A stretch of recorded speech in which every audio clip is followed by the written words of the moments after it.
بسم الله الرحمن الرحيم.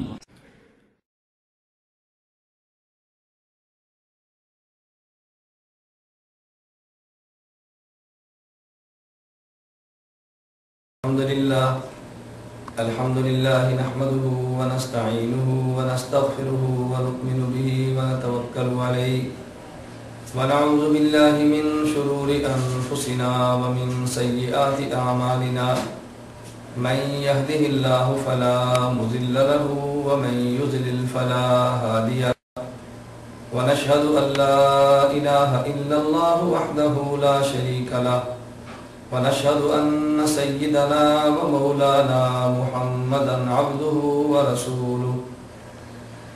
میرے نہایت واجب الاحترام بزرگوں، مسلک اہل سنت والجماعت سے تعلق رکھنے والے وجود نوجوان دوستوں اور بھائیوں، آج ہمارے ہاں پاک و ہند میں ایک ایسا طبقہ موجود ہے کہ جو قرآن کریم کی تشریحات کو بدلنا چاہتا ہے، احادیث پیغمبر سے امت کو دور کرنا چاہتا ہے. اس کے لیے انہوں نے ایک غلیظ حربہ یہ استعمال کیا کہ وہ علماء اور فقہا جنہوں نے نبوت کے دین کو اصلی شکل میں پیش کیا، ان کی مقدس ذات پر حملہ آور ہوئے. کبھی فقہا پہ اعتراضات، کبھی اولیاء علماء پہ اعتراضات اور کبھی مجتہدین کی ذات پہ اعتراضات. اس دور میں ان کی بعض وہ شخصیات کہ جنہوں نے میڈیا کے ذریعے ہم مبارک اور مقدس شخصیات پہ حملہ کیے، ان میں ایک نام زکریا صاحب کا خود بیان ہے کہ یہ کتاب جو تبلیغی نصاب ہے یہ میں نے ان ایام میں لکھی ہے جب ڈاکٹر نے مجھے سوچنے اور کسی چیز کے فکر وغیرہ کرنے سے منع کر دیا تھا. یعنی ذہن پہ زیادہ بوجھ، ذہن پہ زیادہ زور نہ دو، نہ کوئی چیز سوچو نہ فکر کرو، بلکہ پڑے رہو، کسی بھی کام کوئی کام وغیرہ نہ کرو، کوئی علمی مشاغل کوئی علمی کام بھی نہ کرو. ڈاکٹر نے منع کر دیا تھا. ان ایام میں حضرت کو یہ بات سوجھی کہ لاؤ کوئی ایسا نصاب تیار کریں جو چلت پھرت کرنے والے جھولی جھنڈی رکھ کے ان لوگوں کے لیے کوئی چیز کام ہو جائے. تو ان دماغی توازن جب ان کا برقرار نہیں تھا، معاف کیجئے گا مجھے اس جرات کے اوپر، جب ان کا دماغ خراب تھا، ڈاکٹر نے منع کر دیا تھا کسی چیز کے سوچنے اور ذہنی طور پہ کوئی کام کرنے سے، ان ایام میں زکریا صاحب نے یہ کام کیا ہے. میں سمجھتا ہوں کہ بہت ساری باتیں جو غلط سلط اس کتاب میں لکھی گئی ہیں شاید انہی دماغ کی خرابیوں کا نتیجہ تو نہیں ہے کہ، اور حقیقت ہے یہ باقاعدہ تبلیغی نصاب میں یہ بات لکھی بھی گئی ہے، ان کی ہسٹری ان کی تاریخ میں. بہرحال یہ ایک بات ہے. سامعین، آپ حضرات نے ابھی معراج ربانی کی ایک اور خیانت کا مظاہرہ کیا. معراج ربانی نے اس گفتگو میں حضرت شیخ زکریا نور اللہ مرکزہ کی کتاب فضائل اعمال کا تذکرہ کرتے ہوئے حضرت شیخ زکریا رحمہ اللہ کی عبارت کا غلط مطلب بیان کرنے کے لیے غلط تمہید باندھی ہے. معراج ربانی کہتا ہے کہ شیخ زکریا رحمہ اللہ نے جو کتاب فضائل اعمال تحریر کی ہے، اس فضائل اعمال کی شروع میں شیخ زکریا رحمہ اللہ نے ایک بات درج فرمائی کہ مجھے ڈاکٹروں نے دماغی کام کرنے سے روک دیا تھا.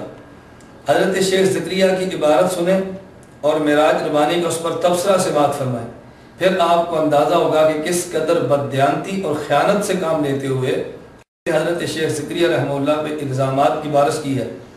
حضرت شیخ زکریا رحمہ اللہ اس میں صرف اتنی بات تحریر فرماتے ہیں: سفر 357 ہجری میں ایک مرض کی وجہ سے چند روز کے لیے دماغی کام سے روک دیا گیا، تو مجھے خیال ہوا کہ خالی ایام کو اس بابرکت مشغلہ میں گزار دوں. حضرت شیخ زکریا رحمہ اللہ بیمار ہیں تو ڈاکٹروں نے حضرت شیخ کو مشورہ دیا کہ آپ ان بیماری کے ایام میں دماغی کام نہ کریں. اور اس بات کو محترم سامعین آپ خود اچھی طرح سمجھتے ہیں، آپ حضرات میں سے ڈاکٹر حضرات اس بات کو سمجھتے ہیں یا جن کا ڈاکٹروں سے واسطہ پڑتا ہے بہت اچھی طرح اس بات کو جانتے ہیں. کبھی بیمار کو ڈاکٹر منع کرتے ہیں آپ دماغی کام نہ کریں، دماغ پر بوجھ نہ ڈالیں، آپ ٹینشن نہ لیں، آپ کوئی ایسا مشقت والا کام نہ کریں، زیادہ کسی بات کو آپ محسوس نہ کریں، اپنے دماغ میں زیادہ سوچ و بچار سے کام مت لیں. اب اس کا معنی ہرگز یہ نہیں ہوتا کہ اس آدمی کا دماغ خراب ہے، بلکہ مرض کی وجہ سے اگر ڈاکٹر کسی دماغی کام کرنے سے مریض کو منع کر دیں، اس کو مریض کے دماغ کی خرابی نہیں کہتے، بلکہ اس کو ڈاکٹر کے مشورے پر معمول کیا جاتا ہے۔ مگر اس بددیانت اور خائن انسان نے حضرت شیخ زکریا رحمہ اللہ کو، جو ڈاکٹروں نے دماغی کام کرنے سے منع کیا، دماغ پر بوجھ ڈالنے سے منع کیا، عنوان یہ دیا کہ حضرت شیخ زکریا رحمہ اللہ کا دماغ خراب تھا، اور آپ نے خود سماعت کیا۔ ابھی یہ شخص کہہ رہا تھا کہ دماغی توازن برقرار نہ تھا، دماغ خراب تھا، دماغ کی خرابیوں کا نتیجہ تھا کہ شیخ زکریا نے یہ بات کی ہے۔ کہاں ڈاکٹر کا دماغی کام کرنے سے روکنا اور کہاں دماغ کا خراب ہونا، کہاں دماغ پر بوجھ نہ ڈالنا اور کہاں دماغی توازن کا برقرار نہ رہنا، اور کہاں ڈاکٹر کا کسی آدمی کو ٹینشن لینے سے منع کرنا اور کہاں دماغ کی خرابی اس کو قرار دینا۔ یہ وہی شخص کہہ سکتا ہے جس کا اپنا دماغی توازن برقرار نہ ہو، وہی کہہ سکتا ہے جس کا دماغ خراب ہو، وہی شخص کہہ سکتا ہے دوسرے لفظوں میں، بلکہ جو خود بد دماغ ہو۔ تو میں یہ کہوں گا کہ معراج ربانی بد دماغ شخص نے حضرت شیخ زکریا رحمہ اللہ کے اس جملے کا غلط معنی بیان کیا، اور پھر بددیانتی کا آپ مظاہرہ کریں۔ حضرت شیخ زکریا رحمہ اللہ نے جو فضائل اعمال لکھی ہے، اس وقت آپ حضرات کے سامنے ہے۔ یہ فضائل اعمال حضرت شیخ کے 6 رسائل کا مجموعہ ہے۔ ان میں سے حضرت شیخ زکریا رحمہ اللہ نے حکایات صحابہ، جو پہلا رسالہ اور جس کے مقدمے میں یہ بات درج کی ہے کہ مجھے ڈاکٹروں نے دماغی کام کرنے سے منع کیا، یہ حکایات صحابہ 12 شوال سن 1357 ہجری کو تحریر کی ہے۔ اور اس حکایات صحابہ کے علاوہ جو فضائل اعمال میں 5 دیگر رسائل موجود ہیں، نمبر 1 فضائل قرآن، نمبر 2 فضائل نماز، نمبر 3 فضائل ذکر، نمبر 4 فضائل تبلیغ، نمبر 5 فضائل رمضان۔ فضائل قرآن کو حضرت شیخ زکریا رحمہ اللہ نے 29 ذی الحج 1348 ہجری کو تحریر کیا۔ گویا جن ایام میں ڈاکٹر نے حضرت شیخ زکریا رحمہ اللہ کو دماغی کام کرنے سے منع فرمایا، اس سے 9 سال پہلے فضائل قرآن کتاب تحریر کی ہے۔ نمبر 2 فضائل نماز، یہ حضرت شیخ نے 7 محرم 1358 ہجری کو حکایات صحابہ تحریر کرنے کے بعد اور ان بیماری کے ایام سے 3 ماہ بعد تحریر کی ہے۔ فضائل ذکر 26 شوال 1358 ہجری، بیماری کے ایام سے 1 سال بعد تحریر کی ہے۔ فضائل تبلیغ 5 صفر 1350 ہجری، بیماری کے ایام سے 7 سال قبل تحریر کی ہے۔ فضائل رمضان 27 رمضان 1349 ہجری، بیماری سے 8 سال قبل تحریر کی ہے۔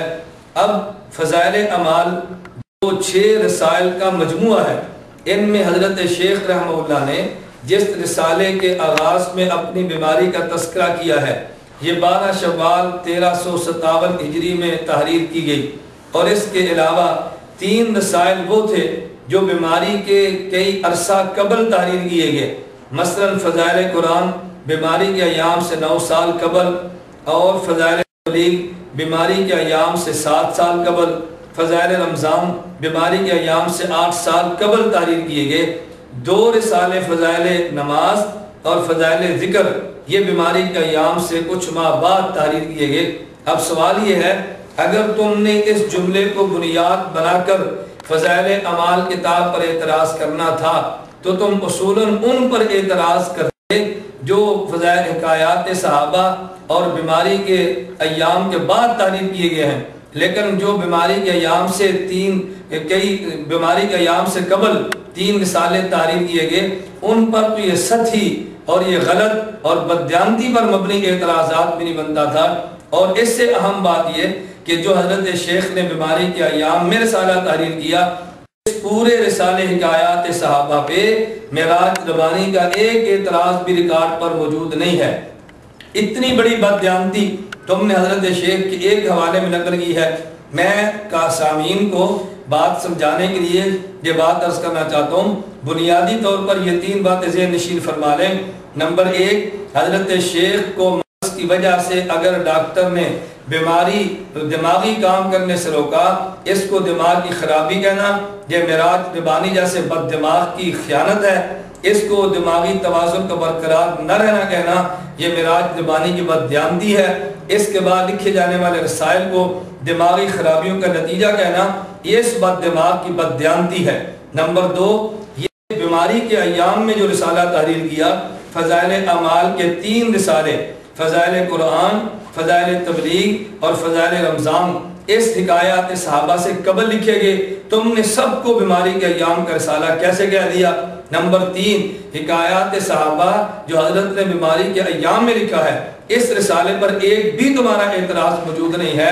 تو میں یہ بات کیا سکتا ہوں، حضرت شیخ رحمہ اللہ کی تمہیں ذات سے بغض ہے، اور فضائل اعمال جو احادیث پیغمبر صلی اللہ علیہ وسلم پہ مشتمل رسالہ ہے، جس کی وجہ سے امت میں پیغمبر کے مصنون اعمال زندہ ہوئے ہیں، فضائل اعمال پر اعتراض غلط کر کے، بددیانتی کا مظاہرہ کر کے گویا تم احادیث کی اشاعت کا سلسلہ روکنا چاہتے ہو، تو میں دعا کرتا ہوں اللہ اس بد دماغ معراج ربانی کا دماغ درست فرما دے، اور اللہ اس کو خیانتوں اور جہالتوں سے محفوظ رکھے، اور امت کو اللہ اس شخص کے شرور سے محفوظ رکھے۔ فضائل نماز 80 صفحہ 10، اس کے اوپر حضرت نے ایک واقعہ بیان کیا ہے، اور واقعہ یہ ہے، ظاہر ہے کہ جیسا کہ میں نے بتایا ہر مسلمان یہ سمجھتا ہے کہ موت و زندگی کا مالک اللہ وحدہ لا شریک ہے، اور جو وقت جس کا موت کا مقرر ہو چکا ہے، سمجھ رہے ہیں، وہ اسی وقت کے اوپر اسے موت آئے گی، سوال ہی نہیں پیدا ہوتا کہ کوئی آگے یا پیچھے کوئی بات ہو، اور اللہ تعالیٰ سے بھول چوک کا امکان بھی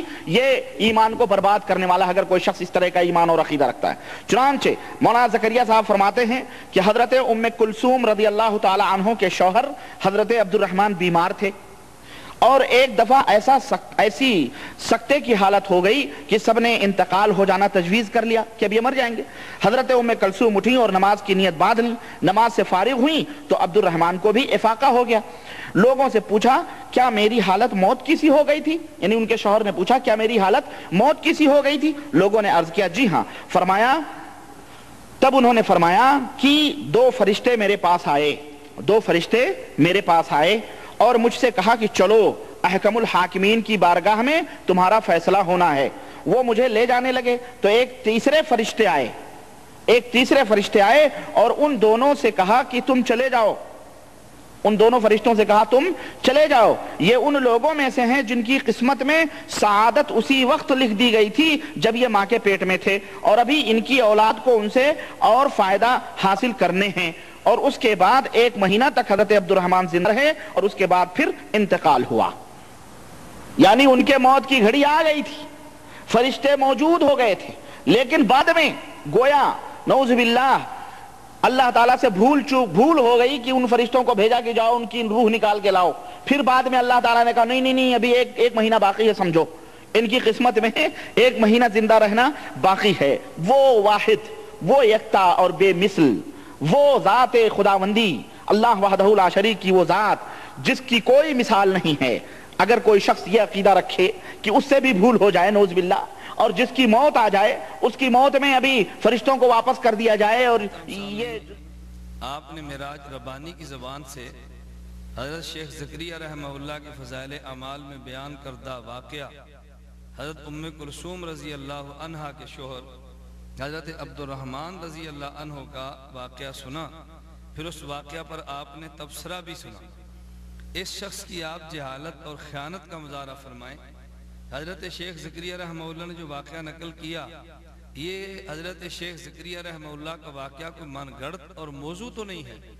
حضرت شیخ زکریا رحمہ اللہ کے اس واقعے کو نقل کرنے پر اس نے تبصرہ اپنی طرف سے یہ کر دیا کہ جی اللہ کے علم میں نہیں تھا، اللہ بھول گئے، اللہ کو پتہ نہیں تھا، پہلے یہ فرشتے بھیجے پھر یہ فرشتے بھیجے۔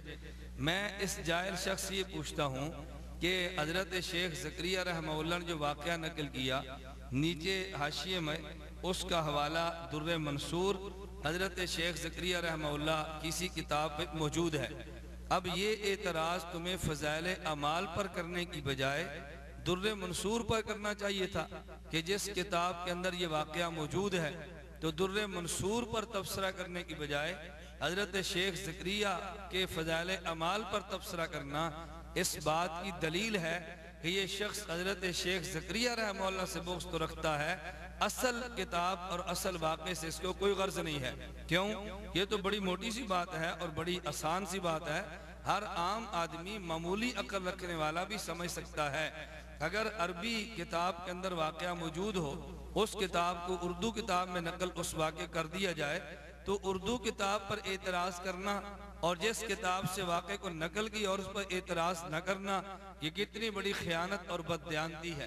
تمہیں یہ کہنا چاہیے تھا کہ در منصور میں غلط ہے، اس کی سند غلط ہے، یہ واقعہ ثابت نہیں ہے، لیکن اس قسم کی کوئی بحث معراج ربانی جیسے خائن اور بددیانت شخص نے نہیں کی، بلکہ اپنی طرف سے حاشیہ چڑھا کر کہہ دیا اللہ بھول گئے ہوں گے، اللہ کے علم میں نہیں تھا، اللہ کو پتہ نہیں تھا، اللہ بے مثال ہے۔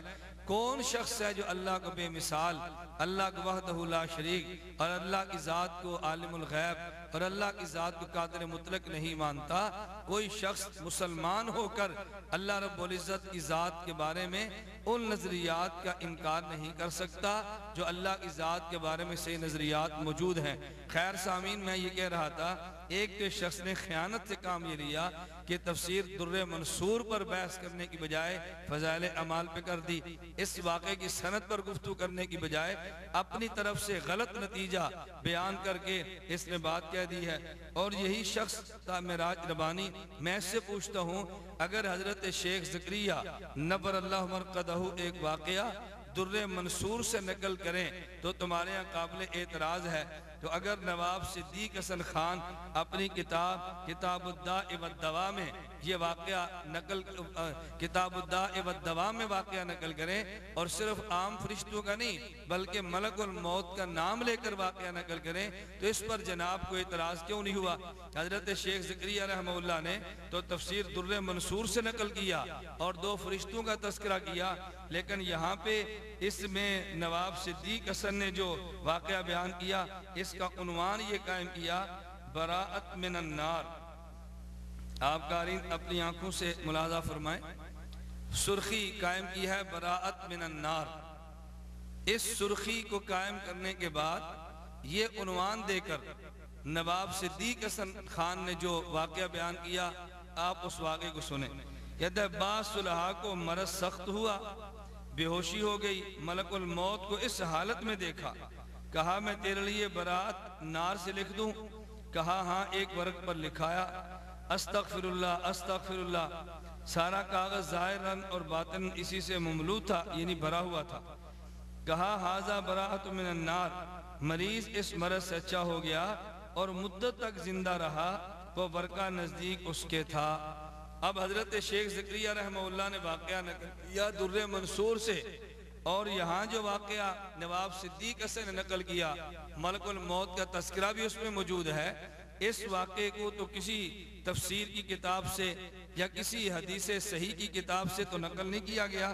ممکن ہے کوئی شخص یہ کہہ دے کہ یہ تو نواب صدیق صاحب کی کتاب نہیں۔ قارئین آپ دیکھیں، معاصر صدیقی جو نواب صدیق حسن مرحوم کے صاحبزادے نے ان کے حالات زندگی پر کتاب تحریر کی ہے، اس کے آخر میں نواب صدیق مرحوم کی کتب کی فہرست دی ہے، ان میں 29 نمبر پہ جس کتاب کا تذکرہ کیا اس کا نام ہے الداء والدواء، کہ یہ نواب صدیق حسن مرحوم کی اپنی کتاب ہے۔ یہ کوئی میں نے اپنی طرف سے کسی کتاب کا ایسی کتاب کا حوالہ نقل نہیں کیا کہ جو کتاب نواب صدیق حسن مرحوم کی نہ ہو۔ تو میں آپ کی خدمت میں گزارش کرنا چاہ رہا ہوں کہ اگر شیخ زکریا رحمہ اللہ واقعہ نقل کریں اور در منصور سے نقل کریں اس پر اعتراض ہے، اور اگر نواب صدیق حسن بغیر کسی کتاب کا حوالہ دیے واقعہ نقل کر دیں تو اس پر اعتراض کیوں نہیں؟ اور اس شخص کی جہالت کو دیکھیں، حضرت ام کلثوم رضی اللہ عنہا کا نام لیتے ہوئے کہتے ہیں ام کلثوم رضی اللہ عنہ۔ اب بھائی ام کلثوم تو عورت ہیں، صحابیہ ہیں رضی اللہ عنہا، تو بلکہ مرد کے لیے رضی اللہ عنہ کہتے ہیں اور عورت کے لیے رضی اللہ تعالی عنہا کہتے ہیں، تو جس شخص کی جہالت کا علم یہ ہو کہ مرد اور عورت کی ضمیر اور صیغے میں فرق نہ کر سکتا ہو، اگر ایسا جاہل اعتراض کرے تو میں سمجھتا ہوں کہ ان لوگوں پر ماتم، ان لوگوں کی عقل پہ ماتم کیا جا سکتا ہے جو ایسے جاہل کو بطور خطیب، بطور مبلغ اور بطور داعی امت کے سامنے پیش کرتے ہیں۔ اس مسلک کا عالم کیا ہوگا کہ جن کا واعظ اور خطیب معراج ربانی جیسا جاہل شخص ہو۔ اللہ اس کی شرور سے امت مسلمہ کو محفوظ فرمائے۔ صفحہ 484 ہے، یہی فضائل اعمال ہے۔ کہتے ہیں ہمارے ابو یزید قرطبی فرماتے ہیں جو 70,000 مرتبہ لا الہ الا اللہ پڑھ لے وہ جہنم سے بچ جاتا ہے۔ ہمارے پاس ایک نوجوان رہتا تھا جس کے بارے میں مشہور تھا کہ یہ نوجوان، اس کو جنت اور جہنم کی اطلاع ہو جاتی ہے، کشف ہو جاتا ہے، غیب کی خبر پہنچ جاتی ہے۔ یہ بیٹا گنگوں میں ہوتا ہے، یہ بیٹا تھانہ بھون میں ہوتا ہے، اور اس کو بیٹھے بیٹھے پتہ لگ جاتا ہے جنت میں کیا ہو رہا ہے، جہنم میں کیا ہو رہا ہے۔ ایک دن بیٹھے روٹی کھا رہے، کھاتے کھاتے چیخ مار کے رونے لگ گیا۔ ہم نے کہا روتا کیوں ہے؟ کہا چچا ماں میری جہنم میں چل رہی ہے۔ ابو یزید کہتے ہیں میں نے دل ہی دل میں لا الہ الا اللہ 70,000 مرتبہ پڑھا ہوا اس کی ماں کو بلٹی کر دیا، بلٹی چھوٹ بھی گئی، بائی پاس ہو گئی۔ جو ہی بلٹی کی میں نے دل میں بخشا، اللہ کے علاوہ کوئی نہیں جانتا اس بخشنے کو۔ ہنسنے لگ گیا، کہا بابا پیر صاحب ماں کو جہنم سے نکال کے جنت میں بھیجا جا رہا ہے۔ یہ علم غیب جو تمہارے اس چھوکرے کو تھا، یہ علم غیب رسول اللہ کے صحابہ کو نہ تھا۔ ایک صحابی کو تیر لگا، گر گئے، ساتھیوں نے کہا اس کو جنت مبارک ہو۔ آقا نے کہا تم جنت کی بات کرتے ہو، اس نے خیبر کے مال غنیمت میں سے جو 2 چادریں اٹھائی تھی، اللہ دکھا رہا ہے وہ چادریں آگ بن کے اس کو لپیٹ چکی ہیں۔ یہ علم غیب کہ جنت میں کیا ہو رہا ہے، جہنم میں کیا ہو رہا ہے، یہ اللہ کے علم میں ہے۔ اللہ چاہتا ہے اپنے نبی کو دکھا دیتا ہے۔ یہ غیب کی خبریں پیر کہ شیخ ابو یزید قرطبی فرماتے ہیں کہ میں نے یہ سنا کہ جو شخص، میں نے یہ سنا، کس سے سنا اس نے؟ کس سے سنا اس نے؟ میں نے سنا، کسی شیطان نے اس کو سنایا؟ اور کون سنائے گا؟ اللہ رسول نے تو سنایا نہیں۔ اگر انہوں نے سنایا ہوتا تو قرآن و حدیث میں موجود ہے۔ کہہ رہا میں نے سنا کہ جو شخص 70,000 مرتبہ لا الہ الا اللہ پڑھے اس کو دوزخ کی آگ سے نجات ملے۔ یہ واقعہ کس نے اس کو بتلایا؟ بہرحال کسی نے بھی سنایا ہو۔ میں نے یہ خبر سن کر ایک نصاب یعنی 70,000 کی تعداد اپنی بیوی کے لیے بھی پڑھا۔ ایک نصاب یعنی 70,000 کی تعداد اپنی بیوی کے لیے بھی پڑھا، اور کئی نصاب خود اپنے لیے پڑھ کر ذخیرے آخرت بنایا۔ یعنی ایک دفعہ نہیں، اپنے لیے کئی نصاب مقرر کر کے 70,000 مرتبہ پڑھ کے جمع کر لیا، اور اپنی بیوی کے لیے بھی ایک نصاب پڑھا میں نے۔ ہمارے پاس ایک نوجوان رہتا تھا جس کے متعلق یہ مشہور تھا کہ یہ صاحب کشف ہے، جنت دوزخ کا بھی اس کو کشف ہوتا ہے۔ مجھے اس کی صحت میں کچھ تردد تھا۔ ایک مرتبہ دیکھ غور سے سنیں، شیخ ابو یزید قرطبی کہتے ہیں مجھے اس کے بارے میں کچھ کیا تھا، شبہ تھا، دعویٰ تھا اس کو۔ بہرحال ایک مرتبہ وہ نوجوان ہمارے ساتھ کھانے میں شریک تھا کہ دفعتاً اس نے ایک چیخ ماری۔ کھانا کھاتے کھاتے اس نے کیا ماری؟ چیخ ماری۔ میں سمجھتا ہوں شیطان نے چمٹی لے لی ہوگی اس کو۔ چیخ ماری اور سانس پھولنے لگا، اور کہا، سنو کیا کہا، کہا میری ماں دوزخ میں جل رہی ہے، میری ماں دوزخ میں۔ اس کی حالت مجھے نظر آئی، اس نے کہا اس کی حالت مجھے نظر آئی کہ وہ دوزخ میں کیا ہو رہی ہے، جل رہی ہے۔ اب آپ دیکھیں دوزخ میں جل رہے ہیں، ان کو سب پتہ ہو رہا ہے۔ سنیں آگے آئیں، قرطبی کہتے ہیں، یہ قرطبی نہیں علامہ قرطبی، یہ دوسرے قرطبی ہیں، کوئی صوفی اوپی ہیں۔ میں اس کی گھبراہٹ دیکھ رہا تھا، مجھے ایک خیال آیا کہ ایک نصاب اس کی ماں کو بخش دوں۔ کہنے لگے، اب مجھے خیال آیا کیا کہ جب ایک نصاب بخشنے سے جنت مل جاتی ہے یعنی 70,000، تو لاؤ وہ نصاب کس کو بخش دوں؟ اس کی ماں کو بخش دوں۔ آپ کی سمجھ میں نہیں آیا؟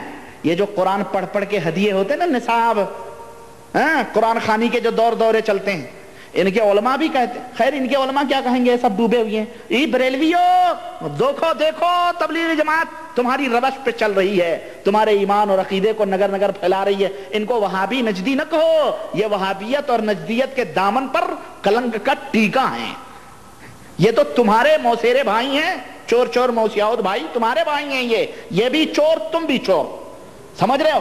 سنو، یہ لکھتے ہیں کہ مجھے خیال آیا کہ ایک نصاب اس کی ماں کو بخش دوں جس سے اس کی سچائی کا بھی مجھے تجربہ ہو جائے گا کہ یہ جھوٹ بول رہا ہے کہ سچ بول رہا ہے، بخش دوں۔ چنانچہ میں نے ایک نصاب 70,000 کا ان نصابوں میں سے جو اپنے لیے پڑھے تھے اس کی ماں کو بخش دیا۔ میں نے اپنے دل میں چپکے ہی سے بخشا تھا، ان لفظوں پہ ذرا غور توجہ چاہوں گا، میں نے اپنے دل میں چپکے سے بخشا تھا اور میرے اس پڑھنے کی خبر بھی اللہ کے سوا کسی کو نہ تھی، مگر وہ نوجوان فوراً کہنے لگا چچا میری ماں دوزخ کے عذاب سے ہٹا دی گئی ہے۔ گرو رہ گئے چیلا۔ اس نوجوان کو صرف یہی نہیں معلوم ہوا کہ اس کی ماں دوزخ میں جل رہی ہے، بلکہ حضرت کے دل میں کہہ رہے ہیں ہم نے جو پڑھا تھا اس کی بھی خبر اللہ کے سوا کسی کو نہ تھی، اور ابھی جو ہم نے اس کی ماں کو ایصال کیا ہے ایک نصاب، اس کی بھی خبر اس کسی کو نہ تھی، میں نے دل میں چپکے سے کہا۔ علیم بذات الصدور کون ہے مسلمانوں؟ بتاؤ ذرا، کون ہے علیم بذات الصدور؟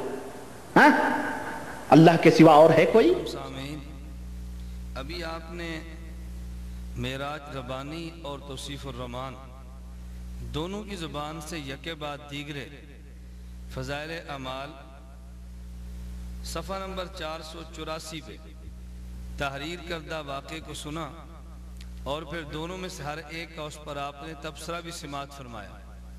اسے کہتے ہیں یک نہ شد دو شد، ایک کذاب نہیں دو کذاب، ایک دجال نہیں دو دجال، ایک خائن نہیں دو خائن۔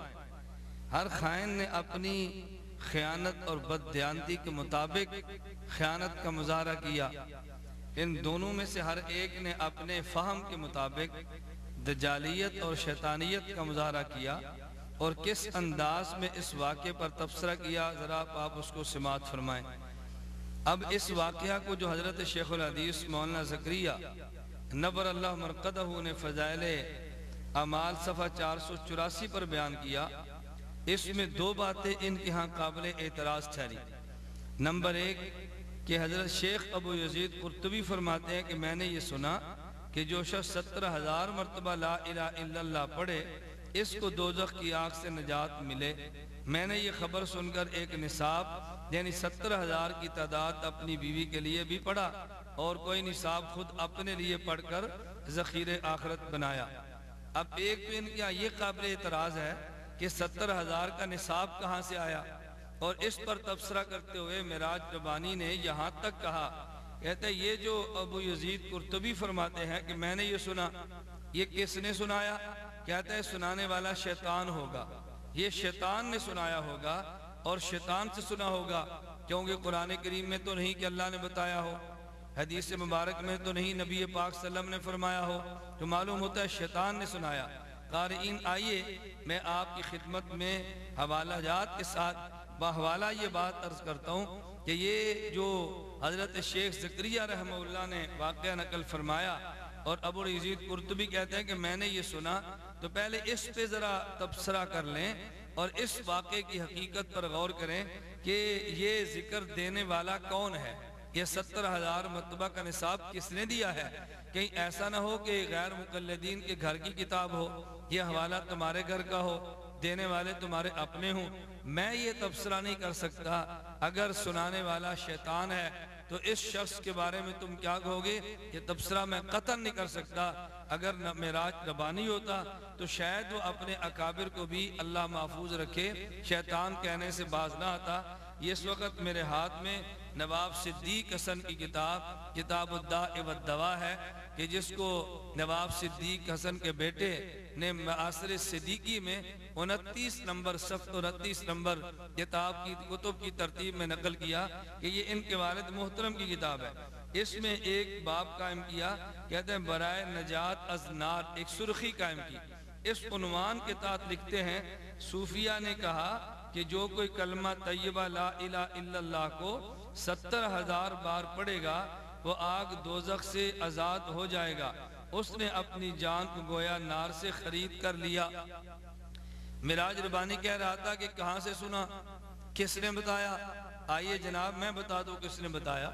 اگر تم جیسے جاہل کے علم میں وہ کتب نہیں کہ جس کے اندر اس واقعے کو دینے والے کا تذکرہ موجود ہے تو میں سناتا ہوں۔ کہتے ہیں ذکرہ الیافعی وابن عربی واوصى بالمحافظۃ علیہا۔ نواب صدیق کہتے ہیں اس کا ذکر یافی نے کیا، ابن عربی نے کیا، اور پھر اس پر پابندی کرنے کی وصیت بھی فرمائی کہ ایسا ورد کرنا چاہیے اور ایسے ورد کو ضرور کرنا چاہیے۔ اوصا اور وصیت کا معنی یہی ہے کہ تاکید کی کہ تم اس کو کرتے رہو، اور صرف کرتے نہیں بالمحافظت علیہا بلکہ اس کی پابندی بھی کرو۔ اب یہ ورد دینے والے جو ابن عربی ہیں، ممکن ہے قارئین کو اس سے غلط فہمی ہو اور کوئی دجال آپ کو دھوکہ دے دے کہ یہ ابن عربی تو غیر مقلد نہیں تھے بلکہ ابن عربی تو شاید کوئی مشرک اور بدعتی آدمی تھے جس نے ذکر دے دیا۔ قارئین آپ اس کو میں حوالے کو پڑھیں اور میں سامعین سے گزارش کروں گا کہ آپ اس کو سماعت فرمائیں کہ یہ ابن عربی کون شخص تھے۔ اس ابن عربی کے بارے میں نواب وحید الزبان اپنی کتاب ہدیۃ المہدی اس کے صفحہ نمبر 51 پہ تحریر کرتے ہیں کہ ابن عربی کون شخص تھا۔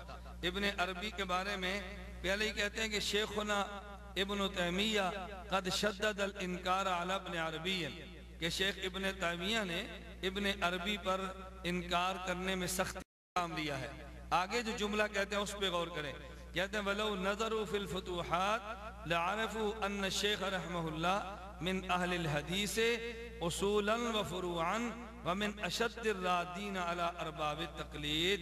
اگر شیخ ابن تیمیہ ان کی کتاب فتوحات پہ نظر کر لیتے تو ان کو خود یقین ہوتا اور وہ پہچان لیتے کہ شیخ ابن عربی اہل حدیث تھے، اصول میں بھی اور فروع میں بھی، اور یہ ان لوگوں میں سے تھے جو اہل تقلید پر سختی سے رد کرتے ہیں، ان لوگوں میں سے تھے جو اہل تقلید پر سختی سے رد کر رہے ہیں۔ تو نواب وحید الزمان ہدیۃ المہدی میں یہ بات وضاحت کے ساتھ لکھ رہے ہیں اور اس بات کو تسلیم کر رہے ہیں کہ ابن عربی یہ اہل حدیث عالم اور تقلید کی تردید کرنے والوں میں سے تھے۔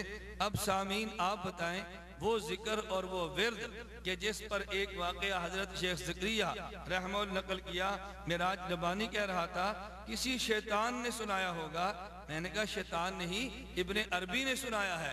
اب تم ابن عربی پر شیطان ہونے کا فتویٰ لگا دو، ممکن ہے تم اس پر جری ہو، تمہاری ایمانی غیرت اور اس بات پر تمہیں مجبور کرے کہ تم اپنے اتنے بڑے عالم کے بارے میں جملہ کہہ دو، تم کہہ دو تو تم کہہ دو بھئی تبصرہ تم کرو اپنی زبان سے۔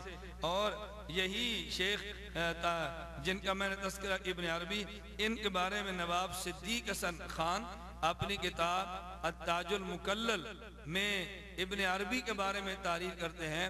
ابن عربی کون تھے سامعین آپ ذرا سماعت فرمائیں۔ نواب صدیق حسن خان نے اپنی کتاب التاج المکلل صفحہ نمبر 176 پہ نقل کیا، کہتے ہیں وَكَانَ مِنْ اتِّبَاعِ السُّنَّةِ وَتَرْكِ التَّقْلِيدِ وَإِيثَارِ الْاجْتِهَادِ وَرَفْضِ الْقَالِ بِالْقِيلِ وَرَدِّ الْآرَاءِ بِمَكَانٍ لَا يُمْكِنُ أَنْ يَفْصَحَ عَنْهُ لِسَانُ الْقَلَمِ، کہ امام ابن عربی سنت کی اتباع میں، تقلید کو چھوڑنے میں، اجتہاد کو ترجیح دینے میں اور قال و قیل فضول باتیں چھوڑ دینے میں اور آراء کے رد کرنے میں ایسے مقام پر تھے کہ کم از کم قلم کی زبان اس کو بیان کرنے سے یہ قاصر ہے۔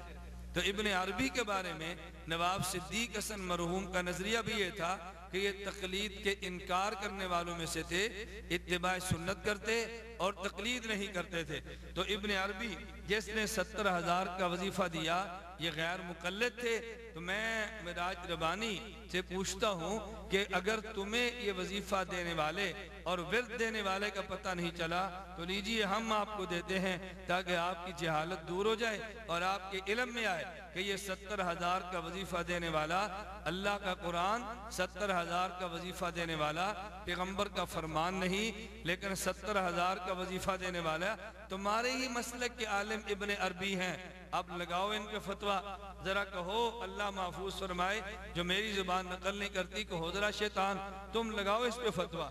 اور دوسری بات، جو معراج ربانی اور توصیف الرحمان دونوں نے بڑی ڈٹائی کے ساتھ نقل کی ہے، کہتے ہیں کہ اس واقعے کے اندر آگے امام قرطبی رحمہ اللہ فرماتے ہیں کہ میں ایک نوجوان، ہمارے پاس ایک نوجوان رہتا تھا جس کے متعلق یہ مشہور تھا کہ یہ صاحب کشف ہے، جنت دوزخ کا بھی اس کو کشف ہوتا ہے۔ مجھے اس کی صحت میں کچھ تردد تھا۔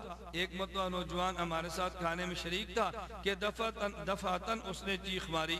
اب وہ کہہ رہا ہے چیخ ماری، اور معراج ربانی اس چیخ پر کیا تبصرہ کرتے ہیں، اللہ کچھ تمہیں رتی برابر حیا عطا کر دے۔ کہتے ہیں شیطان نے چٹکی لے لی ہوگی، اس لیے میں کہتا ہوں اگر ممکن ہے اس دور میں بھی کوئی تم جیسا شیطان موجود ہو جو اہل حق کو چٹکیاں لیتا ہو، یہ بات تو ہو سکتی ہے، لیکن اس شخص کے بارے میں اپنی طرف سے یہ غلط اضافے کرنا کس قدر بددیانتی اور کس قدر یہ خیانت ہے۔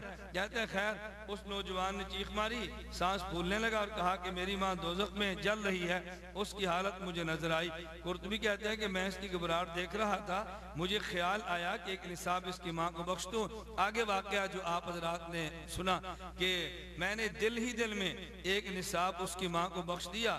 جو کہتے ہیں وہ نوجوان، میں نے تھوڑی دیر بعد دیکھا کہ وہی نوجوان تھا کہ جو گھبراہٹ کے عالم میں تھا۔ اسی نوجوان فوراً کہنے لگا کہ میری ماں دوزخ کے عذاب سے ہٹا دی گئی۔ اور اب ابن اس پر تبصرہ کیا ربانی اور توصیف الرحمان نے، کہتے ہیں اس نے دل میں اصال کیا، دل میں ثواب بخشا۔ اور توصیف الرحمان کا جو غلیظ تبصرہ اس پہ تھا، کہتے ہیں جو اس کی بلٹی کرا دی۔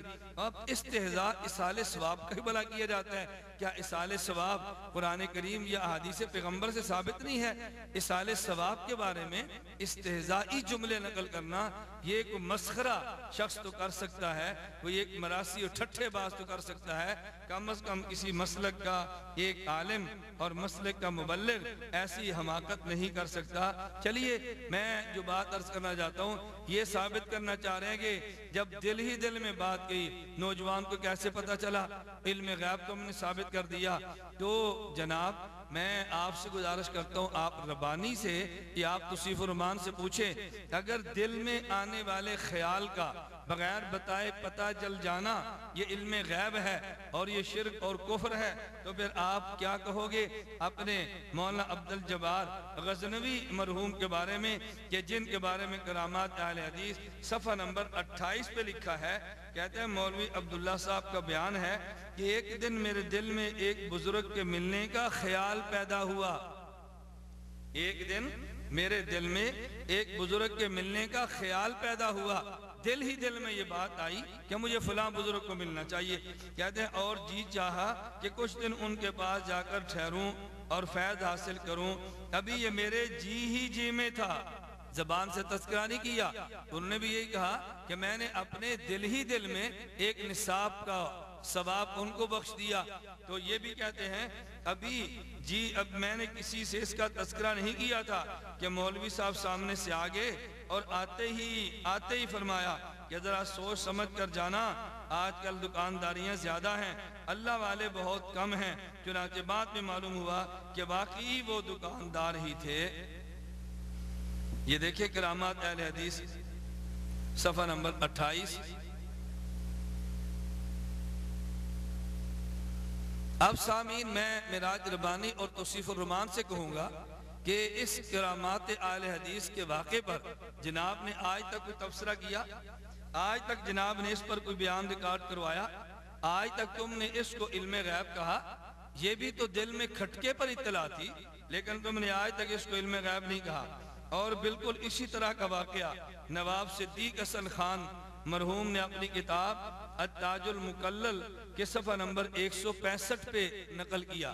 اور یہ التاج المکلل جو نواب صدیق حسن مرحوم کی کتاب ہے، یہ کتاب کسی دیوبندی مکتبہ نے شائع نہیں کی، یہ کتاب کسی دیوبند کے ادارے سے نہیں چھپی، بلکہ اس کتاب کو چھاپنے والے بھی تمہارے اپنے مسلک کے اہل حدیث کے حضرات ہیں کہ مکتبہ دارالسلام سے اس کتاب کو شائع کیا گیا۔ اور صفحہ نمبر 165 پہ کیا تحریر فرماتے ہیں؟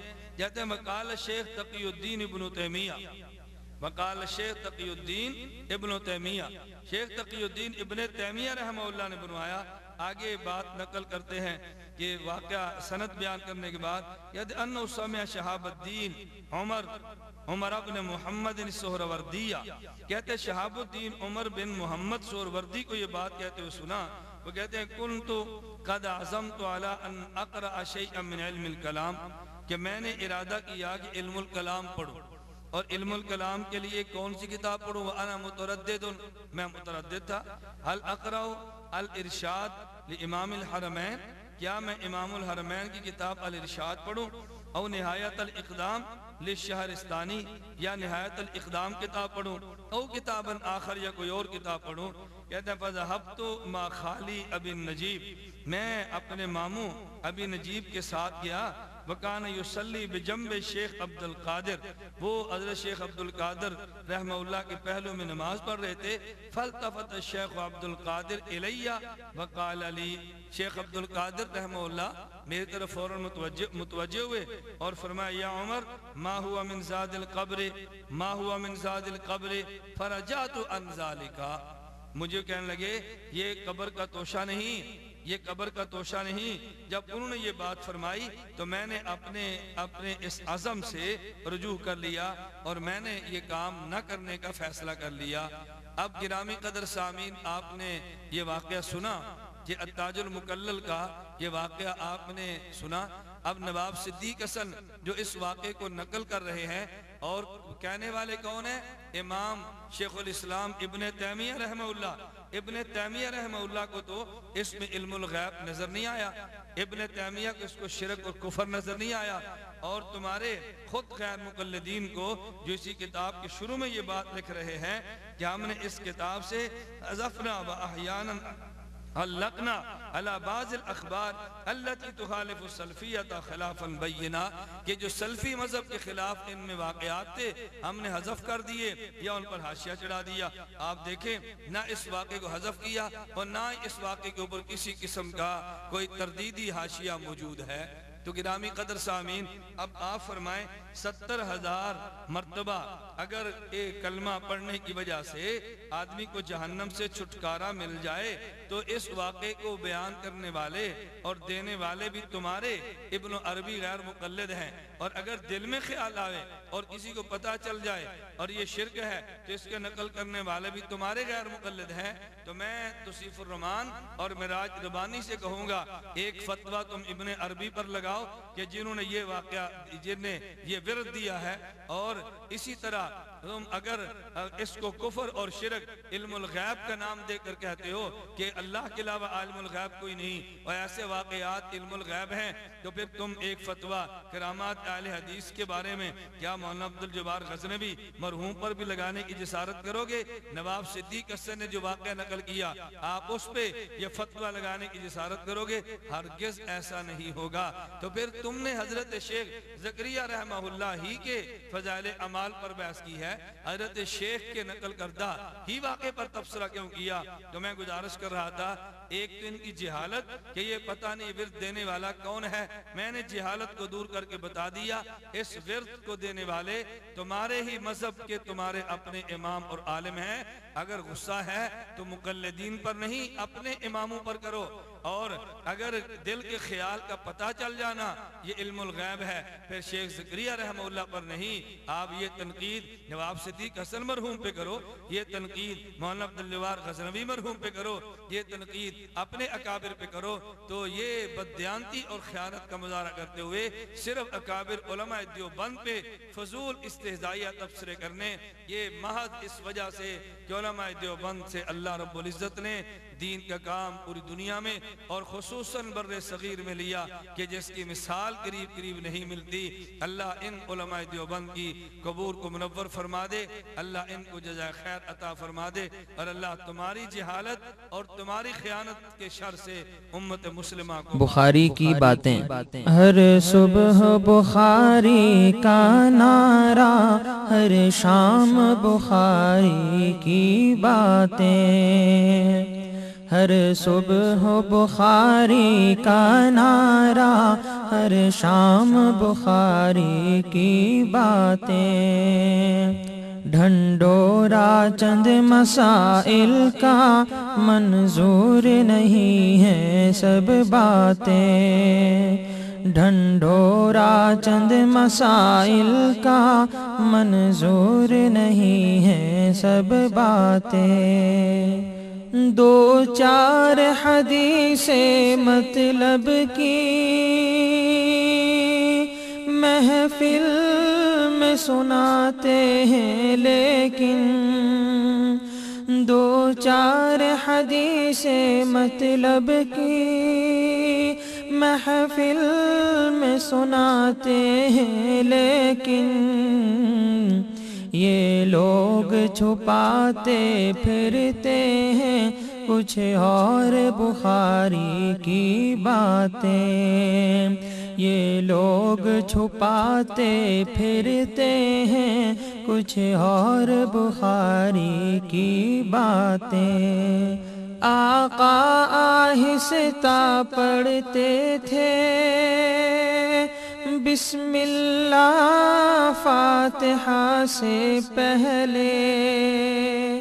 آقا آہستہ پڑھتے تھے بسم اللہ فاتحہ سے پہلے. من گھڑت حدیث اپناتے ہیں ٹھکرا کے بخاری کی باتیں. من گھڑت حدیث اپناتے ہیں ٹھکرا کے بخاری کی باتیں. وطروں میں دعائیں مانگی تھی آقا نے جھکنے سے پہلے. وطروں میں دعائیں مانگی تھی آقا نے جھکنے سے پہلے. کچھ لوگوں کو منظور نہیں بے باک بخاری کی باتیں. کچھ لوگوں کو منظور نہیں بے باک بخاری کی باتیں. دو ہاتھ سے مصافحہ سنت ہے لکھا ہے بخاری نے یوں ہی. دو ہاتھ سے مصافحہ سنت ہے لکھا ہے بخاری نے یوں ہی. ہر محفل میں رد کرتے ہیں احباب بخاری کی باتیں. ہر محفل میں رد کرتے ہیں احباب بخاری کی باتیں.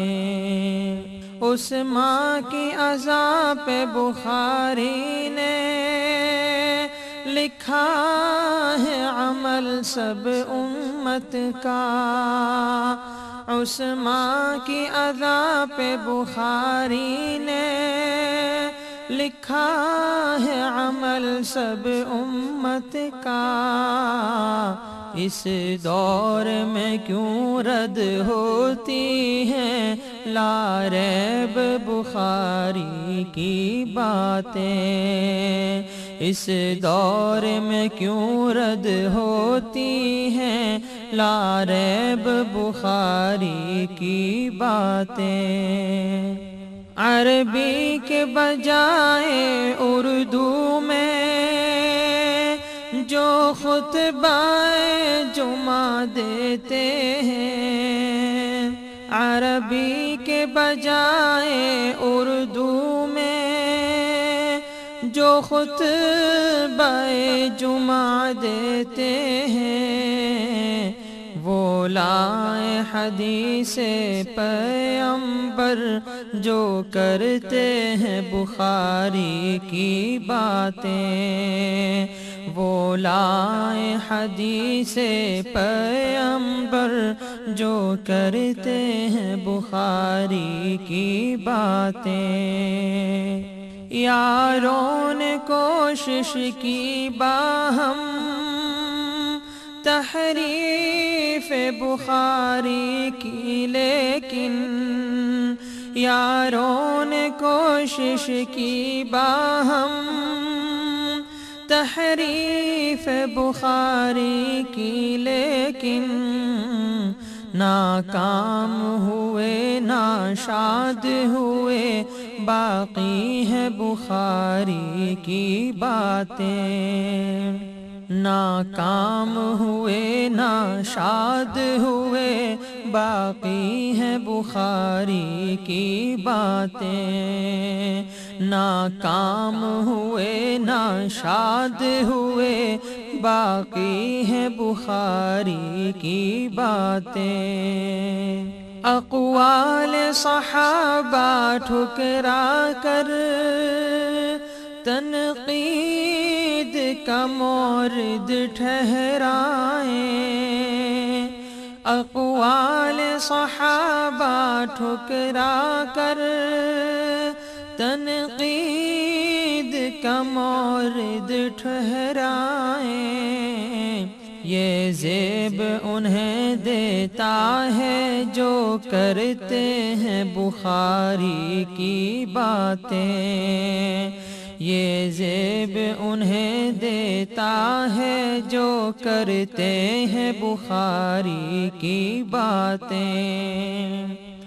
یاروں نے کوشش کی باہم تحریف بخاری کی، لیکن ناکام ہوئے ناشاد ہوئے، باقی ہے بخاری کی باتیں۔ اقوال صحابہ ٹھکرا کر تنقید کا مورد ٹھہرائیں، یہ زیب انہیں دیتا ہے جو کرتے ہیں بخاری کی باتیں، یہ زیب انہیں دیتا ہے جو کرتے ہیں بخاری کی باتیں۔